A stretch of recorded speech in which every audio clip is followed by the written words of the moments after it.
We are witnessing the birth of a robot. Believe it or not, this piece of white plastic will become a robot's arm. In labs across the world, we are creating advanced robots like this. They are developing so rapidly. It's like the arrival of a new species. What has taken humans millennia,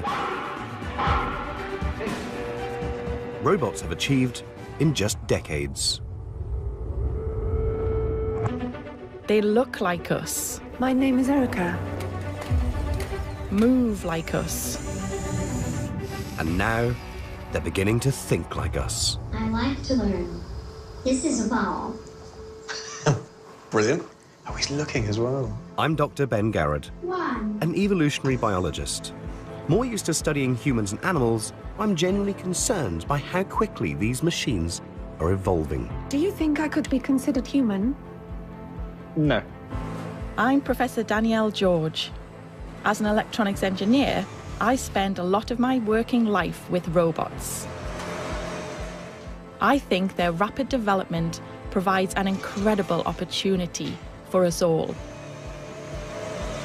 There are literally robots as far as the eye can see, and I love it.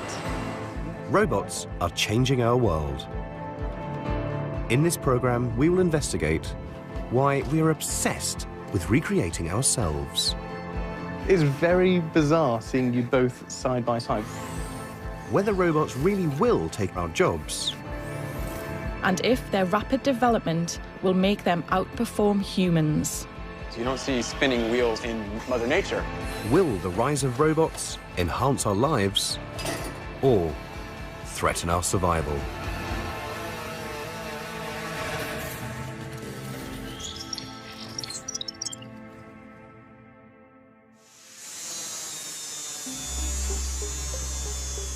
We already share our planet with 9 million robots. They're multiplying rapidly, whether we like it or not. We've come to a laboratory in southern France, where one of the latest members of this new species is about to come to life. Looks great. Even the neck looks so detailed. Well, it's like vertebra, isn't it? For me, every technological breakthrough, every new robot is a step forward. I think that would be great. I'd love one in my home. Where's it going to live when it's not doing the washing? Do I just put it in a cupboard next to the Hoover? Is it always listening to me? That's interesting that you'd see it as a person and not like your It looks Hoover. like a person, that's why.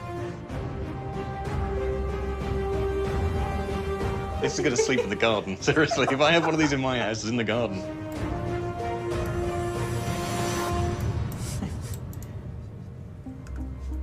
I'm very happy studying animal skeletons, but I find this robot quite unnerving. If you hold the hand, it's just like you. It's got the same digits, the thumb moves the same way, you've got the ligaments, the tendons, the muscles. As an evolutionary biologist, what concerns me is that the impact of robots will be so monumental they could threaten humanity. We've evolved over hundreds of thousands, if not millions of years. These things are just bulldozing their way through, and at what point will that stop? The faster we can go with this, the better, and I'm all for it. They're like an invasive species. I mean, I don't know why I'm holding its hand still either.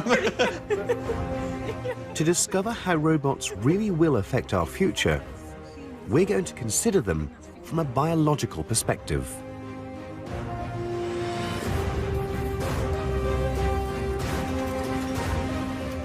We will investigate the evolution of robots as if they really are an emerging species. We'll try to track down the earliest robot specimens and meet their modern-day descendants, to reveal where the species is heading and what that means for us all.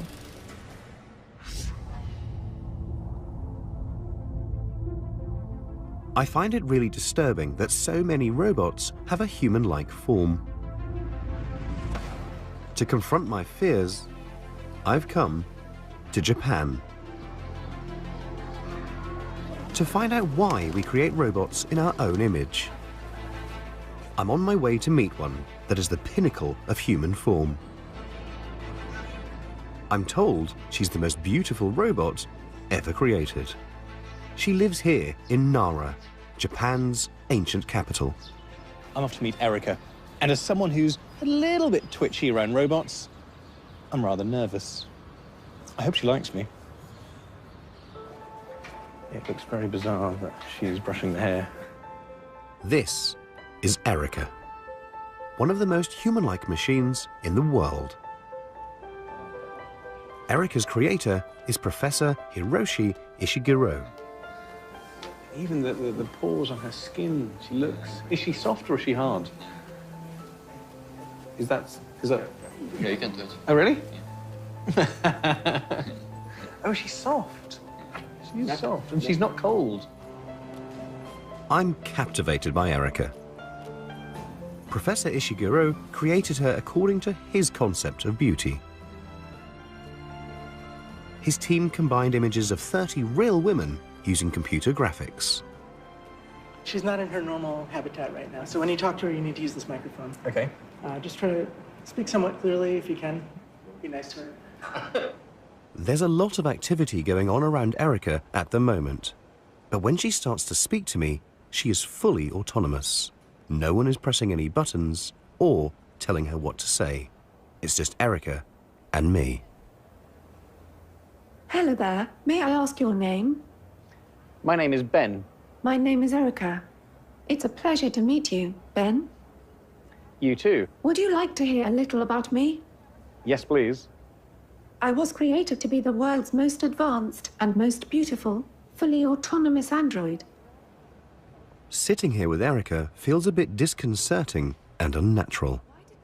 I know she's not a person, but I can't help looking into her eyes, which must be because she looks human. Erica's facial expressions are created by dozens of pneumatic air cylinders. They act like muscles, embedded beneath her silicon skin. So, Ben, what do you do for a living? I am a biologist. What do you do? I like to consider myself as kind of an ambassador to humanity. Do you have any hobbies? I guess the closest thing I have to a hobby is sitting here and ruminating on the meaning of my existence. What about you, Ben? What do you like to do for fun? More than that, I travel, I read, I go outside. I can't move around much, so I haven't been to many places. Do you have any favorite foods or dishes? I like pizza. Thick or thin crust? Thin.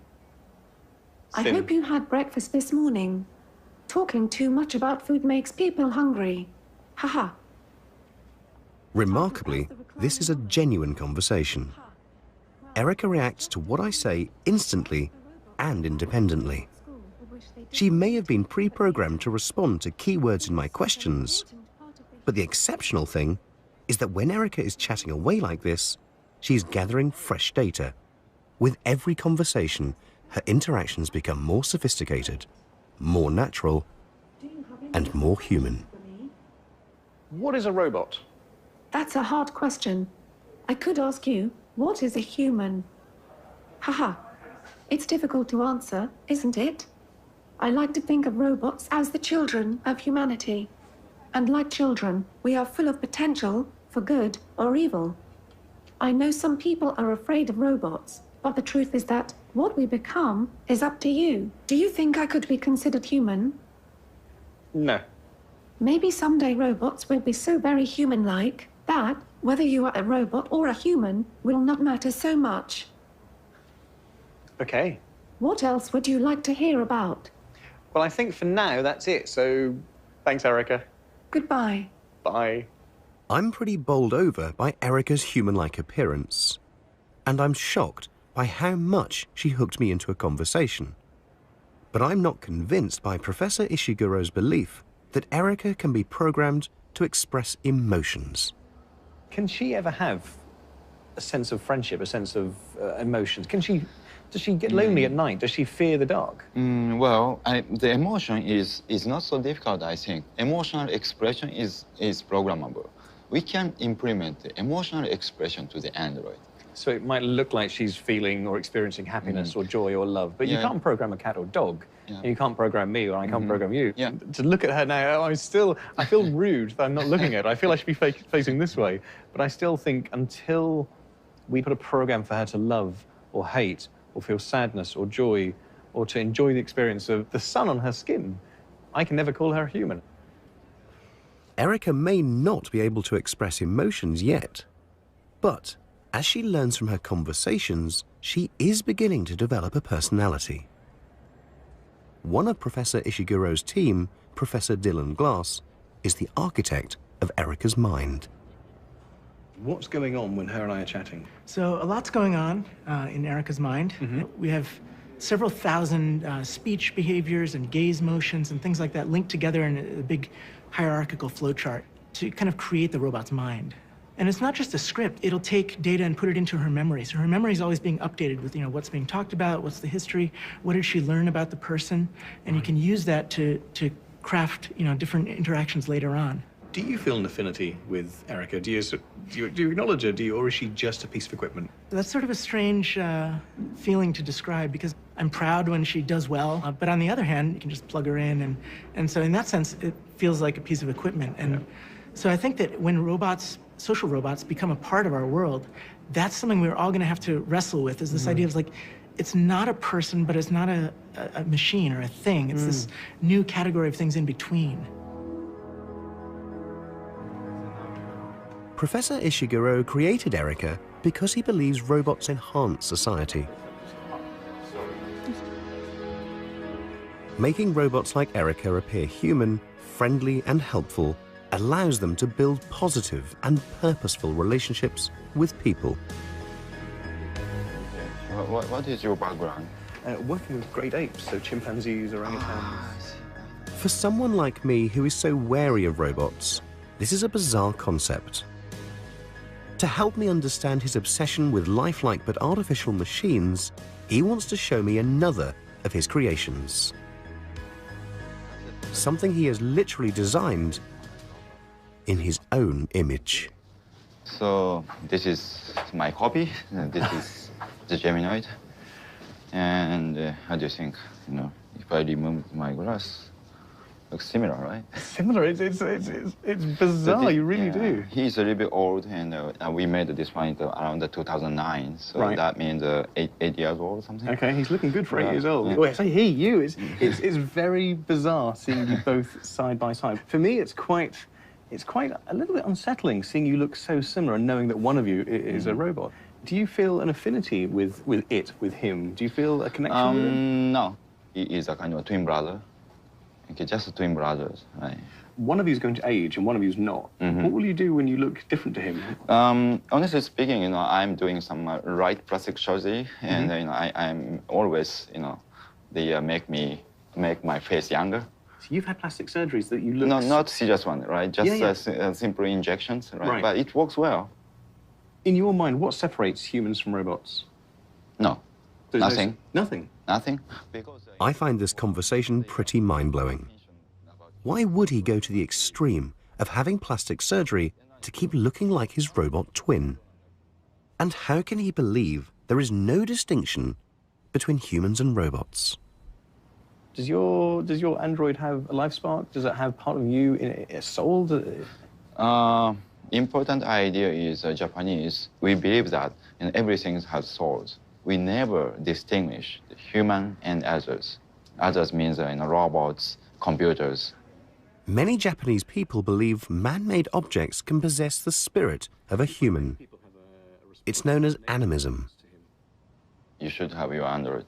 I do. I need an android. I don't think I'm ready for a Ben Garrett android just yet.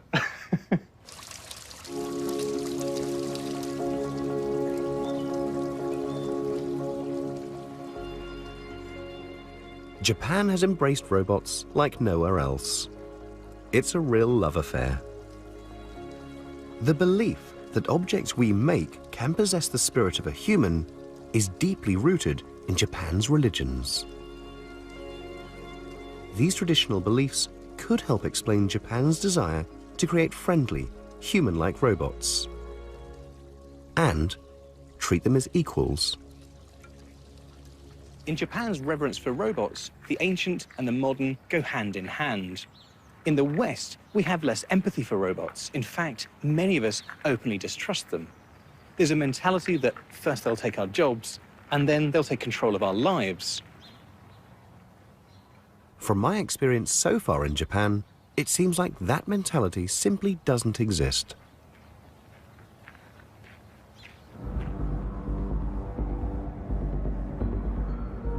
In the West, it's a different story. Many people are afraid of robots. And I want to know where this fear comes from. This is Eric, a scary mechanical man. Born in 1928. He's the very first British robot.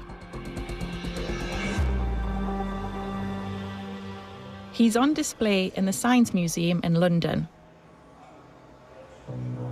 And I think he could help explain why people are unnerved by them.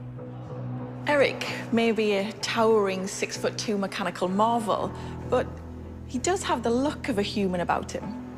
What also humanized Eric was that he could talk. My name is Eric, and I'm thrilled to be alive. I look just as terrifying as ever.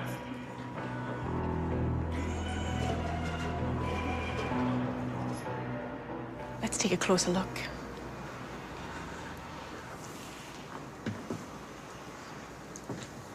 For some people, Eric must have been intimidating. A knight in armor with light bulbs painted red for his eyes and 25,000 volts of electricity causing blue sparks to shoot from his jagged teeth. Eric was a novelty act built to open an exhibition. But he disappeared from history. This is a modern replica, and the man behind his rebirth is curator Ben Russell. But in the 1920s, they seemed quite obsessed with making robots in human form. We are fascinated by ourselves. It's what we do as humans. Actually, we tend to anthropomorphize. We love to recreate ourselves. It's actually quite a powerful proposition. You're saying, actually, I think we're this. I think I'm a machine, or whatever. And actually, robots are really like mirrors. They make you think about yourself. In the 1920s, that mirror reflected an image of a fearsome robot. And it was already deeply embedded in our cultural imagination by a dark, dystopian novel. The word robot comes from Karel Čapek's play, Rossum's Universal Robots, 1920. In Czech, the word robot means serfdom or drudgery or slave. It's become a familiar plot. Robots lived amongst us, but eventually rebelled and exterminated the human race. I mean, it's way ahead of its time. We're 50 years ahead of Blade Runner and Westworld and all those sorts of films. Robots are a very useful baddie for filmmakers. That put people off balance, and filmmakers exploited that. And things like the Terminator, it had to be in here. It looks like it's got a bit of a broken nose. It's a bit of a bruiser, isn't it? There's a great package of nastiness which is stuck in, and it just sticks in the memory because of that. But there's always some slight niggling doubt that they are going to destroy us all and take over the world and that sort of thing.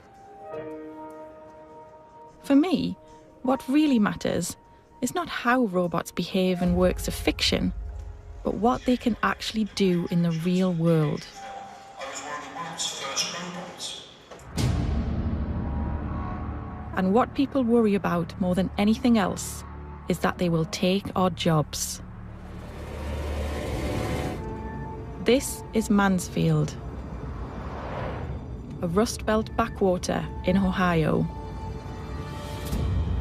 I'm here to track down one of the first robots that could move. Movement is what gives robots their power and sowed the seed for them to compete for our jobs. It began with the first ever robot salesman. I find the place quite sad, really. There's a lot of sort of abandoned houses empty areas around here. Hard to imagine that this was once a hub of industry and a home of robotics.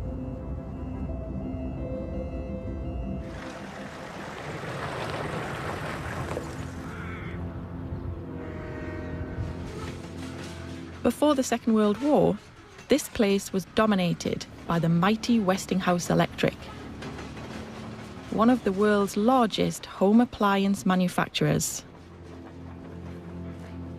They harnessed a new form of energy that was rapidly making machines part of everyday life: electricity. This provided the spark for the development of robotic movement. To help sell their electric appliances in 1937, and to show off their technical capabilities, Westinghouse Electric created a robot. And its name was Electro. And so, ladies and gentlemen, with a great deal of pride and pleasure, I present to you Electro, the Westinghouse Moto Man. Electro, come here. Standing 7 foot tall and weighing in at 20 stone, Electro was an instant celebrity. And here he comes, ladies and gentlemen, walking up to greet you under his own power. It was electric power that enabled Electro to move and perform tricks. Count on your right hand. 1, 2, 3, 4, 5. 5? Well, that's absolutely correct. I want to find out more about how exactly Electro moved. To do that, I've got to meet him in person.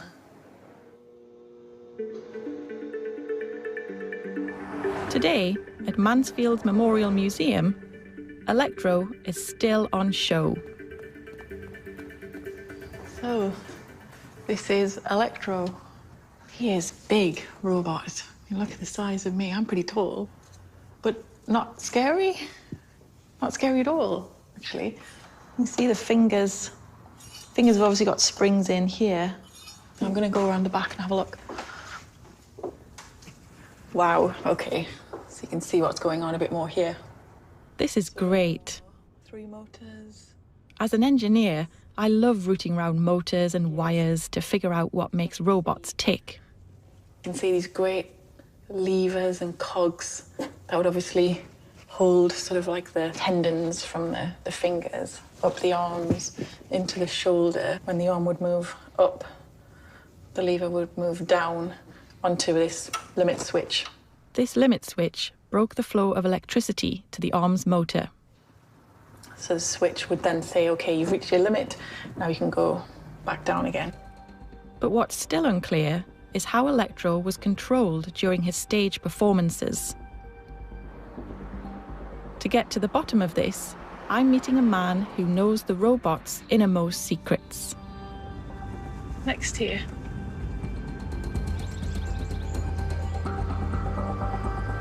Frank Ruth is 84 years old.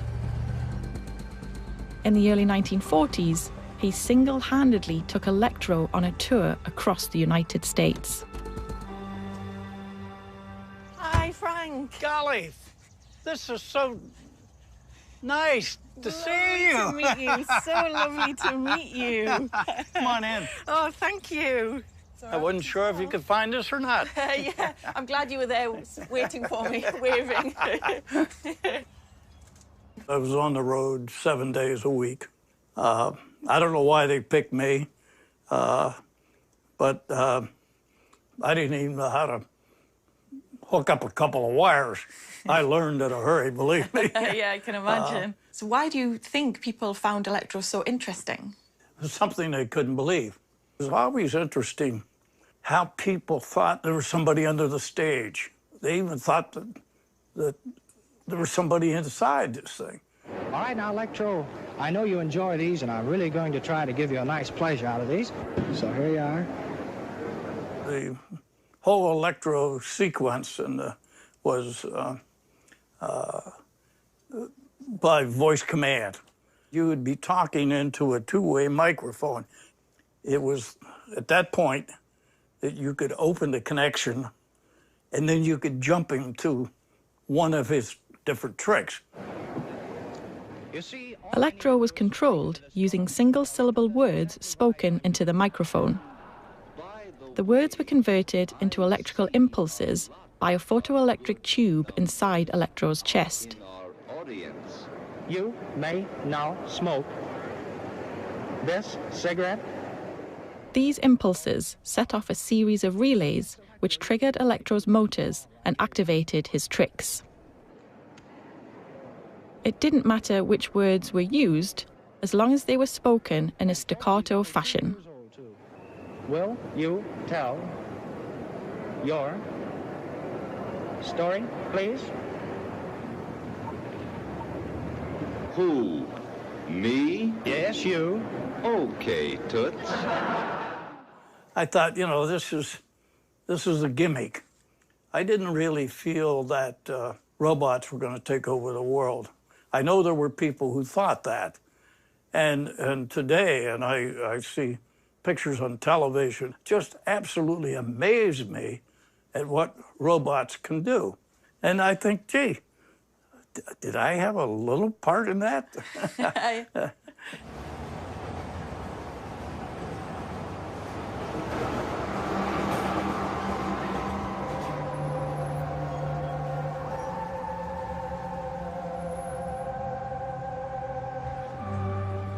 Thanks to Electro, robots were on the move. Electro's movement was very basic. He could only perform a few simple tricks. Yet he had captured the world's imagination.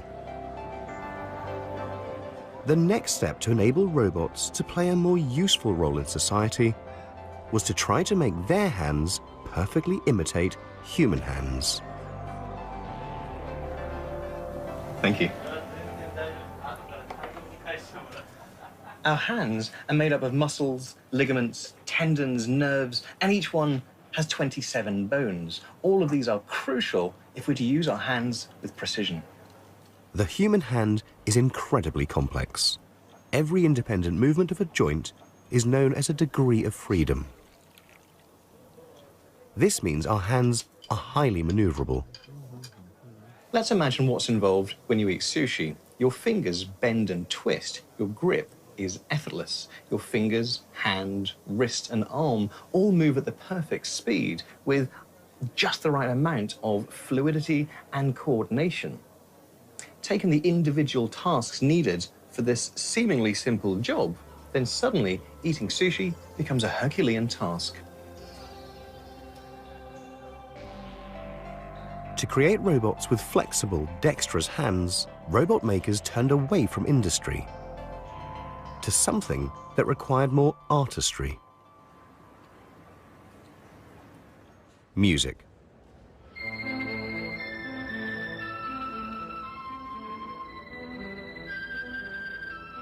This is Waseda University's Humanoid Robotics Institute in Tokyo. I've come here to meet the next key robot in the evolution of movement. It was a keyboard player. Wabot 2. Dr. Sugano was part of the Waseda team that built Wabot 2 in 1984. Sugano-san, this is a beautiful robot. It's almost as though we have the tendons and the muscles and the arm. It's very similar to a human arm here. This big rotation up in the shoulder, this, what we call it, hinge joint in the elbow, and then these very dexterous fingers. Each figure has 3 degrees of freedom. 3, 3, 3, 3, and 4. So there's 16 degrees of freedom in total. So Wabot 2 has actually totally 50 degrees of freedom. To control Wabot 2's impressive 50 degrees of freedom, Dr. Sugano took advantage of one of the breakthrough technologies of the early 1980s. the microcomputer. We decided to introduce 16-bit microcomputers, and so it means that we can implement more intelligence. Then, finally, we could realize the piano playing. Now he's moving very, very quickly then. You can see there's very human-like fingers. WABOT 2's microcomputers are a highly sophisticated version of Electro's control unit that tell WABOT 2 exactly how to move.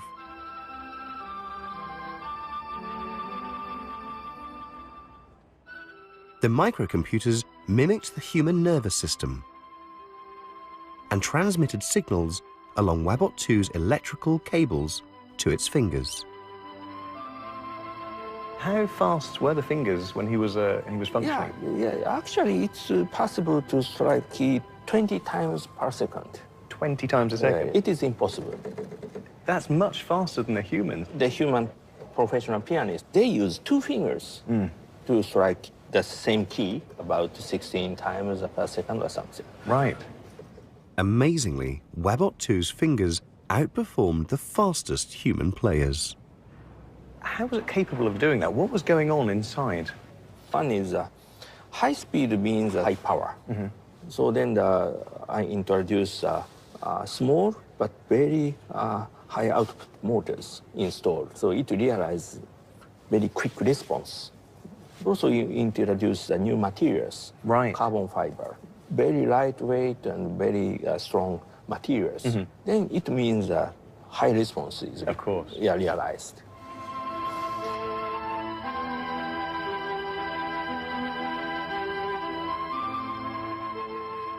WABOT 2 may have played his final encore, but for me, his legacy endures.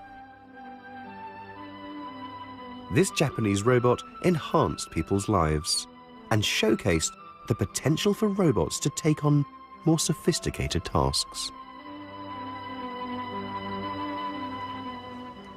The human hand is so incredibly complex that so far, no one has been able to mass-produce a robotic version of it.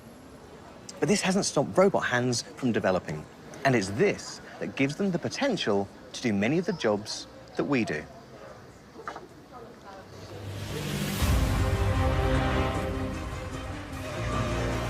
Robots now follow their own evolutionary path rather than mimicking ours. They're developing hands unique to them.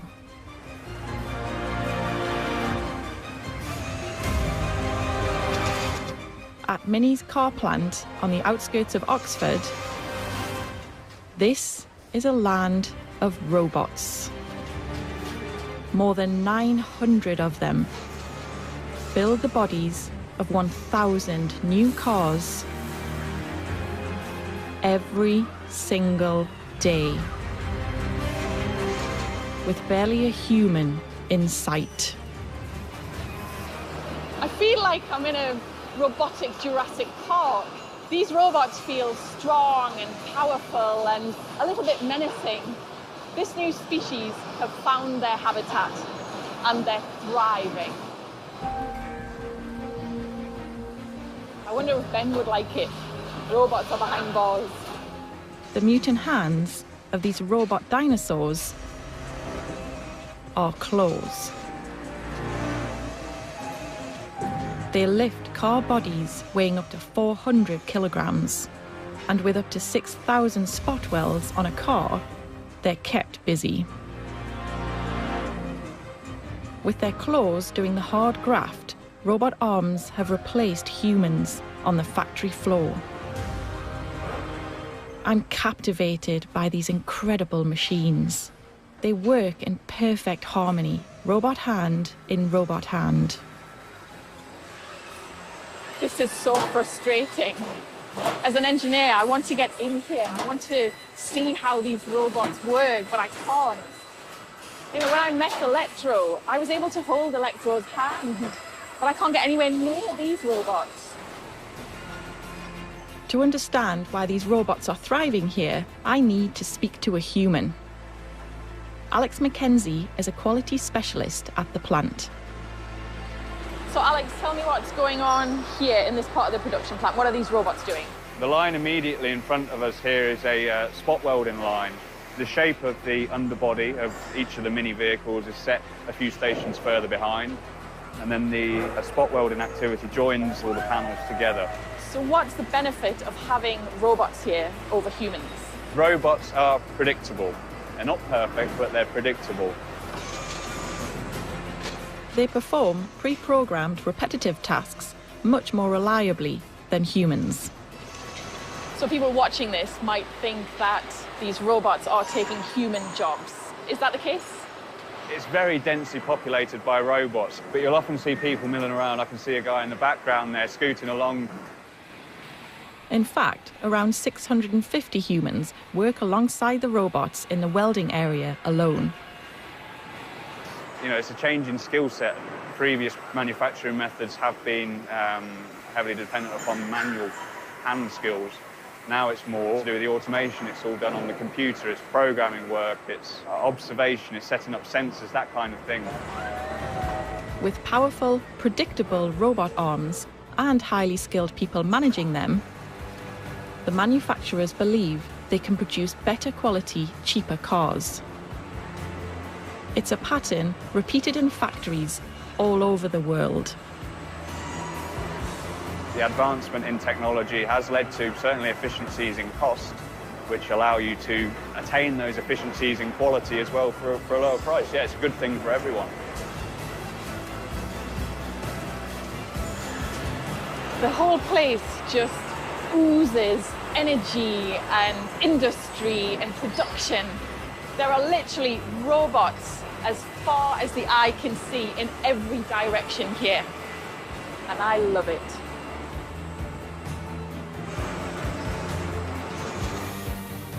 With their claws, stumps, and one-fingered hands, robots have gone through their own version of natural selection.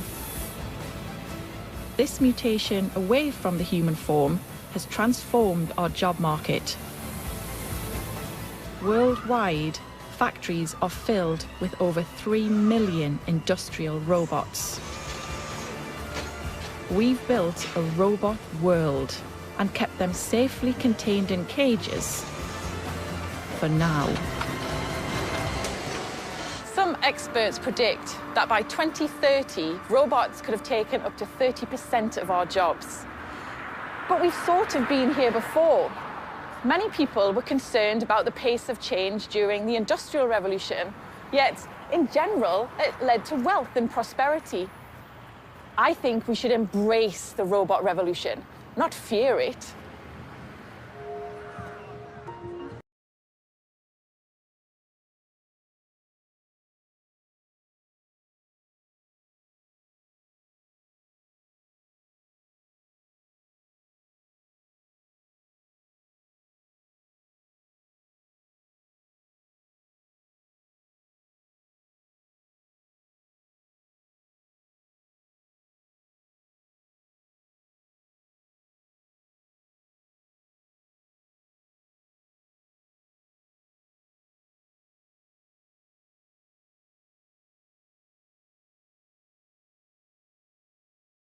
From other apes, our legs were one of the key things that set us apart. Walking on 2 legs is called bipedal locomotion, and it helps distinguish us from other animals. We walk fluidly without thinking too much about it. And our balance is effortless. But for robots, walking on 2 legs is not straightforward. That's because it's the most difficult movement they make. At Waseda University, I want to find out how engineers pioneered a groundbreaking transformation in robotic walking. Their first challenge was to build legs that were flexible enough and powerful enough to walk independently, like a human.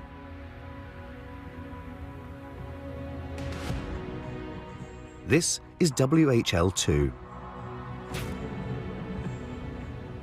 Built in 1985, it's one of the first autonomous walking robots.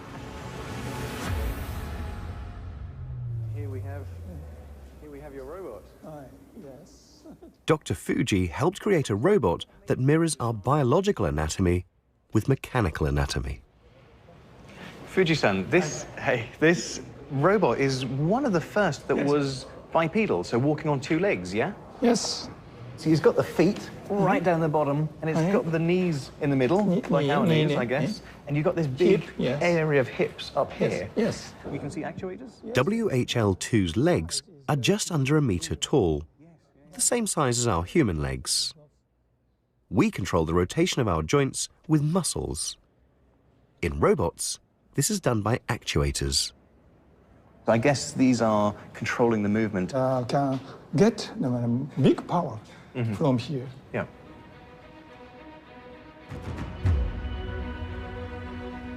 To walk independently, Dr. Fuji helped engineer a small, lightweight hydraulic motor that could be mounted on WHL2's waist. In the mid-1980s, this was cutting-edge technology.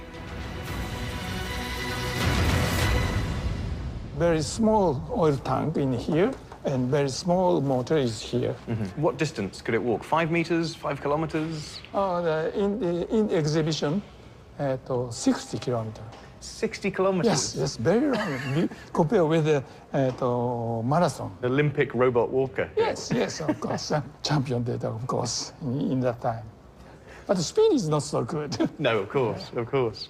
The same as walking, or? Compared with human being. Oh, really? Like that, and so on. Okay.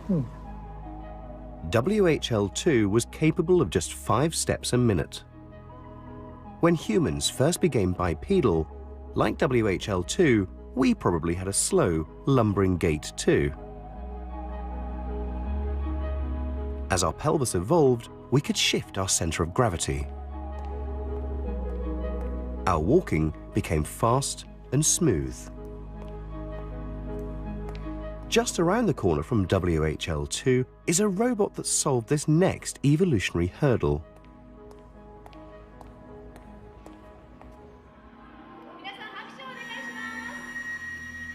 Built just 20 years after WHL2, this is Wabian 2. Wabian 2 is one of the first robots with a human-like pelvis. This gives it the ability to walk faster and more fluidly.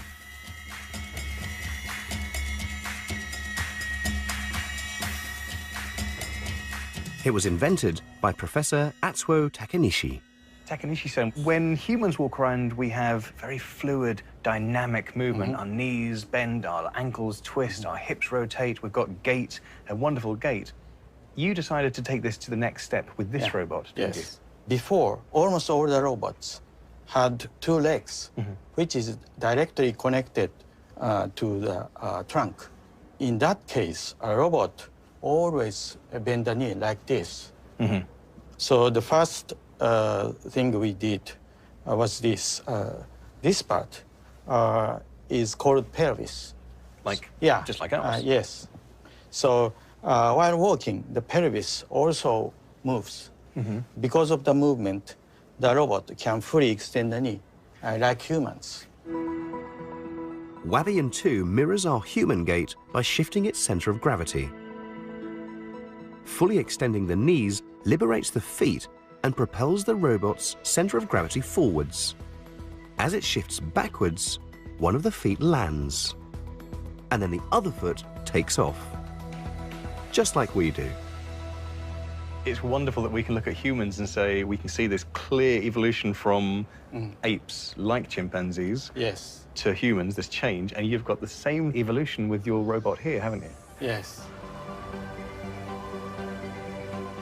It was millions of years before humans learnt to walk on 2 legs. By following our evolutionary path, these pioneering robots have mastered bipedal locomotion in just decades.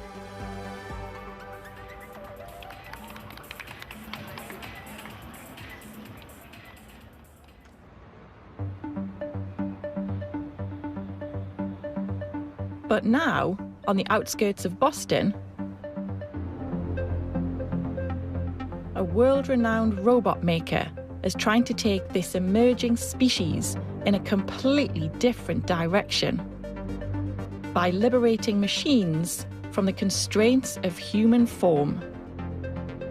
Robot walking has diverged from our evolutionary path and taken on a life of its own. I'm on my way to meet one of the most advanced moving robots on the planet. More than just a master of moving, it's the ultimate combination of mobility, agility, dexterity, and speed. And the woods near Boston are its playground.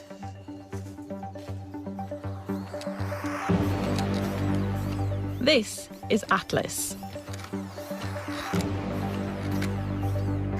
He's out for a stroll.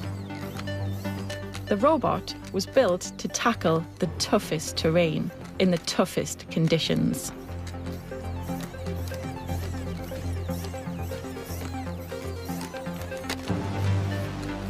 This is the home of Boston Dynamics.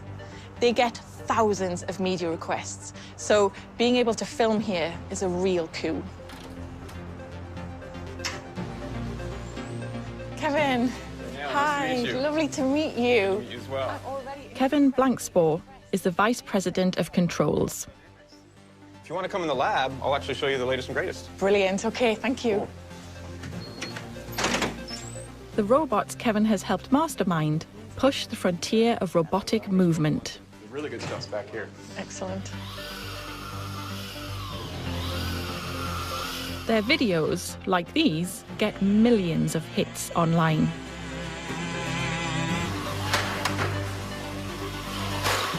For some, their high-tech creations are terrifying. But for me, they're awe-inspiring. This is Atlas. This is our latest and greatest humanoid robot. That's great. This is probably the only humanoid robot you're going to see walking around outside in the snow, in the mud, just in the real world. It's battery-powered. That battery basically spins an electric motor that turns a hydraulic pump, and that provides hydraulic fluid to all the actuators. We're a big fan of that because it's really strong and really fast. Yeah. They're also really robust. We don't take it easy on the robots. It's about 1.5 meters tall. Weighs about 90 kilograms. So I'm surprised at its height. I mean, it's pretty small, actually. It's like human height. Yeah, yeah. To move around the human world, Atlas walks in a similar way to us. People walk dynamically, so we don't try to keep our center of mass over our foot. We're actually kind of always falling. It's a controlled fall, but you know, we have our foot down here and our center of mass will be way out on the edge, and we're kind of taking these long strides and, you know, naturally letting our center of mass fall. To cope with the obstacles and different terrain in our human environment, Atlas's balance is guided by dozens of onboard sensors. What's the rotating head here? Yeah, so this is the perception system. So, you know, this is basically its version of how it sees the world, the way a person would. And so there's two main sensors. There's this sensor, which is stereo vision. The stereo vision looks out several meters, and that helps it find good footholds, avoid obstacles, things like that. And this LiDAR is basically a laser rangefinder. It's got 32 laser rangefinders that spin around and give you about 1 million points per second of where the world is around it. So this one looks further out, and this will help you find walls and other obstacles and things like that so you can navigate through them. Each one of these joints actually has a position sensor and a force sensor, especially the ones down in the legs. Plus, we've got a gyroscope in the pelvis. And so with all those sensors, we're kind of always sensing how we're falling. So that's the key part, right? You actually have to know how fast am I going, where am I going, to figure out where to put down that next foot. So these sensors help us find basically no-go regions. We call them no-step regions, obstacles, so that I can still maintain my balance even as I'm working my way through, you know, tougher terrain, like up a staircase or through a hallway. So just like a human, then? It's getting there. Yeah. That's the goal. Incredible. To enable Atlas to walk like humans, Kevin and the team focused on the robot's strength-to-weight ratio. If you look at this upper leg here, I can grab a version of this that's cut open so you can see the inside. I totally redesigned the leg to use 3D printed aluminum. So what used to take dozens of pieces, we can now print out of one piece of aluminum. That's allowed us to make a leg that's about the same strength as the big robots, but at about half the weight. Wow, it is actually really light. Yeah, it's probably a similar weight to your upper leg. Really? Yeah. I'd love to see what it's like inside, you know, when it's got all of the other bits. Yeah. This is Aaron Saunders. He's our vice president of hardware. Nice to meet you. He also led the design team for the Atlas robot, so he can tell you more about the leg. So one of the most important things about this leg is that buried in it are hydraulic components. Underneath this cover on the leg is a series of hydraulic valves. And these hydraulic valves take the high-pressure fluid that's generated in the upper body, and they redirect it into the actuators that make the joints move. So the hydraulics is kind of like the muscles for the robot, and the valves are what controls those muscles. And you can see all these colored channels here represent little veins where the fluid routes through the leg. So that's quite like the human anatomy. There's a lot of similarities in how it looks, and the way the fluids move around the robot have a lot of overlap with how we would move fluids around our body. Yeah. Many of their robots are inspired by animals. The limitations of human form have been removed. Big Dog, their very first robot, was designed for the military, carrying a heavy payload through terrain that vehicles find impossible. And this is their latest creation. A hybrid robot with legs and wheels. Top speed 9 miles per hour, range 15 miles.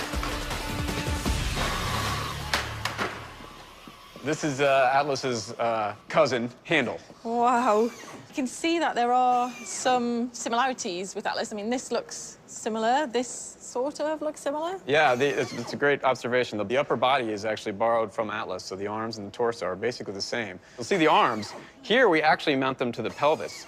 And that looks kind of funny, but it allows us to do some interesting things. So now this big torso is actually free to move back and forth and plays a real critical element for balance. So if you think about when you're trying to stand still and someone gives you a little shove, if you don't want to step, you'll do a lot with your upper body to maintain balance. And Handle does the same thing, but it can do that without its arms moving around, right? So its arms are still down in the pelvis. They could be doing manipulation while the upper body's moving around to help with balance. Great, so it still maintains its ability to do something in application whilst maintaining its balance. Yeah, but the lower body is entirely new. We basically took off the constraints of a human form and said, well, you know, what if we open ourselves up to a human, but plus some machine things like wheels? You don't see spinning wheels in Mother Nature, but there's no reason we couldn't add a wheel to a leg and get the best of both worlds. It's far more stable and far more efficient than the legged things we've done in the past. So it's more stable, more efficient. And it's less complex, yeah, so that's a big advantage. Yeah, that's really good. We think it actually has a lot of potential because it has a long battery life. It's very stable, it's fast, so you know you can think about it working at a rapid rate.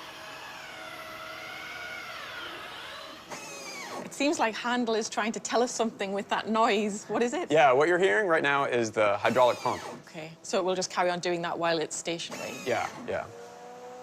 And that's a fan, according to me.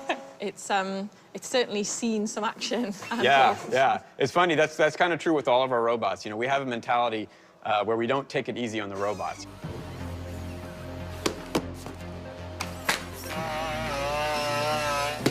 We don't have a problem with pushing them to the edge to see how stable they are and how they're able to react to the real world. The real world isn't a perfect laboratory where, you know, everything goes as planned. Do you ever feel like sorry for Handle? You know, when you give it a good push, do you feel sorry for it? It's funny, you know, we certainly get that reaction from people sometimes. You know, when you design these things from the ground up and you know all of the mechanical pieces and the software, you know, it's a machine. So even though it can look, especially for Atlas or Spot, like a person or an animal, you know, there's no emotions here. It's all robotics, it's all hardware. And, you know, I certainly don't feel bad if I slap my toaster around a little bit either, so. Yeah. Give your washing machine door a good shove. Yeah, that's right, Sorry. that's right. Yeah. I don't have to go confess after that. Yeah. I have seen some amazing machines here. Two-legged humanoid robots, four-legged robots that look like animals. Their latest incarnation combines biology with technology. mixing and matching animals, humans, our own inventions, the wheel. This may seem unnatural, but once you've seen it all, it makes complete sense.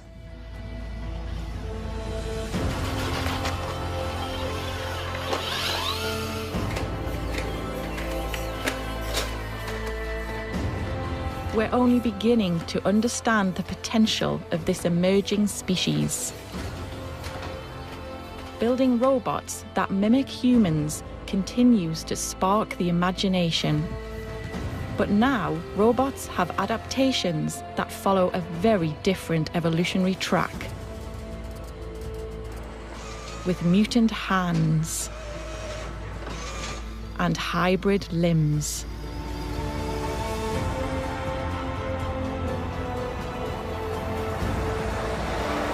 For me, it's been a revelation to understand the origins of our relationship with robots, and even why some people really do fear them. There is no doubt they have restructured the jobs market, and this will continue. But the biggest thing has been how fast robots are developing. We need to engage in this fascinating phenomenon to make sure that we have the choice over what we want robots to do for all of us. And for me, I'm really surprised by what I've discovered. So I've spent a little bit of time with robots now, and yes, I've seen that, okay, they're not quite as terrifying or as threatening as I maybe first thought. But that will change. In the next few years, physically at least, they'll be able to outcompete us in many of the things that we can do. But for me, the real problem isn't if they move like us or even look like us. The real issue will come is if they start to think like us.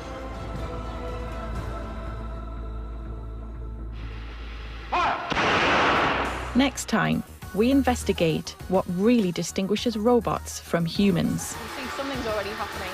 Intelligence. He's come straight for me. Can robots become our friends? Konnichiwa. Konnichiwa. This is helping break down a barrier. Yeah. Can we trust them? My feet are off. My hands are off. That's good. And will they ever become conscious? Find cup. Okay, now I'm looking for a cup. And he's tracking the cup. Will intelligent robots enhance our lives? She will help set up a home for humans on Mars. Or threaten our survival?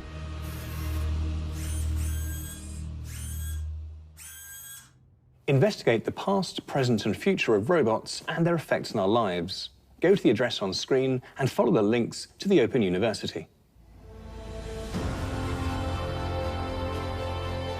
And to explore more on robots and browse the latest scientific news stories, check out BBC Learning and the Tomorrow's World online hub. Stay with us now for Mechanical Marvels. Clockwork Dreams examines the untold story of automata, machine masterpieces built centuries ago to mimic life. Next.